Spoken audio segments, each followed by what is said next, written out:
सफाई की सच्चाई अब पछताए हो क्या जब बारिश तेज आई। जी हाँ, आपको ये लग रहा होगा कि मैंने कुछ कहावतों को तोड़ मरोड़ कर आपके सामने पेश कर दिया है, लेकिन नहीं, ये कहावतें नहीं, ये सच्चाई है, ये हकीकत है। और वो सच्चाई है इस करतारपुरा गंदे नाले की, क्योंकि आप देख सकते हैं कि इस बार सीज़न की ये शायद हल्की फुल्की सी ही तेज़ बारिश होगी, लेकिन इस बारिश के साथ ही ये जो नाला है ये लबालब भर गया है और बारिश का पानी जो है वो तेज़ बहाव के साथ में बह रहा है। लेकिन ये बात सिर्फ यहीं ख़त्म नहीं होती है। अब आते हैं हम प्रशासन पर, क्योंकि नगर निगम की तरफ से जब बरसात शुरू होने वाली होती है उससे पहले ही एक टेंडर पास किया जाता है जिसमें कि नालों की सफाई पूरी तरह से दुरुस्त करवाई जाती है और उसी के लिए यहाँ पर सफाई व्यवस्था जो है वो शुरू करवाई जाती है। गाड़ियाँ आती हैं, नालों में उतरकर उनकी पूरी सफाई की जाती है, लेकिन इस सफाई की पोल आपके सामने खुल रही है। इस नाले को देखकर मेरे पीछे आप देख सकते हैं कि ये जो नाला है ये लबालब कचरे से इस समय भरा हुआ है।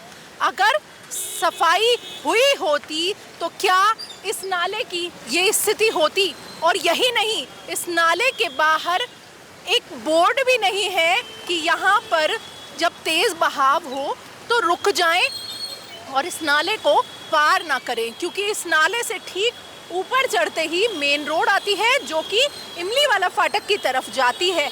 वहाँ से भी इस रास्ते को कवर किया जा सकता है, जाया जा सकता है, अपने गंतव्य पर पहुँचा जा सकता है। लेकिन नहीं, यहाँ कुछ लोग ऐसे भी आते हैं जिन्हें देरी अपनी जान से ज़्यादा प्यारी नहीं होती। वो इस नाले में उतरते हैं और इस नाले को तेज़ बहाव के बीच ही पार करते हैं। आप देख सकते हैं ये जो नाला है इसमें बचाव के लिए ये रेलिंग लगाई गई है और ये रेलिंग भी इस समय कचरे से पूरी तरह लबालब भरी हुई है।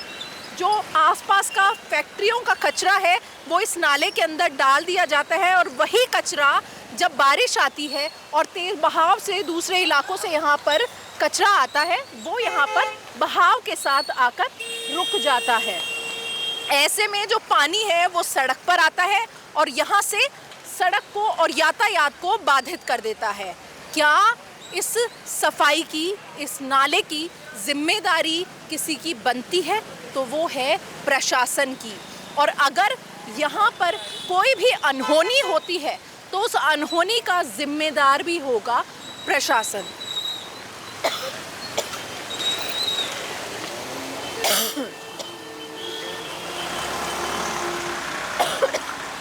ये तो सिर्फ पहली बारिश की बात है।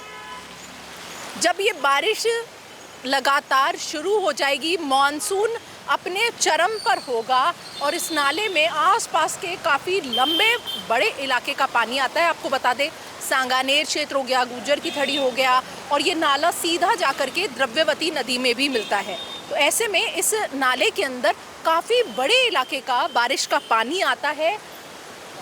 तो उस समय पर ये जो नाला है ये इसका बहाव इतना तेज़ होता है कि वो नाला पूरा इस रेलिंग के ऊपर से बहता है और सड़क तक भी आ जाता है। और हर बार इस नाले में एक ना एक इंसान बहने की या तो स्थिति में पहुंच जाता है और या तो बह जाता है। पहले भी हम देख चुके हैं कि इस नाले के अंदर कई बार ऐसी अनहोनियाँ हो चुकी हैं। पिछले कुछ सालों पहले ही यहाँ पर एक गाड़ी बह गई थी जिसके अंदर एक लड़का था जो कि बह गया और वो काफ़ी दूर जा कर के मिला। ऐसे में उसकी जान भी चली गई। उसके बाद में कई बार बाइक वाले बह जाते हैं। आज भी कुछ समय पहले यहाँ पर एक बाइक वाला फंस गया था जिसकी बाइक इस कचरे के अंदर ही फंस गई थी और उसे बड़ी मुश्किलों से निकाला गया और बचाया गया। तो अगर इस नाले के अंदर पहली बारिश में ही ये स्थिति है तो भविष्य में क्या स्थिति होगी वो आप देख सकते हैं इस नाले के कचरे को देखकर। मॉर्निंग न्यूज़ इंडिया, अंबिका, सहयोगी अजय के साथ। ऐसे ही और वीडियोस देखने के लिए सब्सक्राइब करें मॉर्निंग न्यूज़ इंडिया को और जुड़े रहिए हमारे साथ।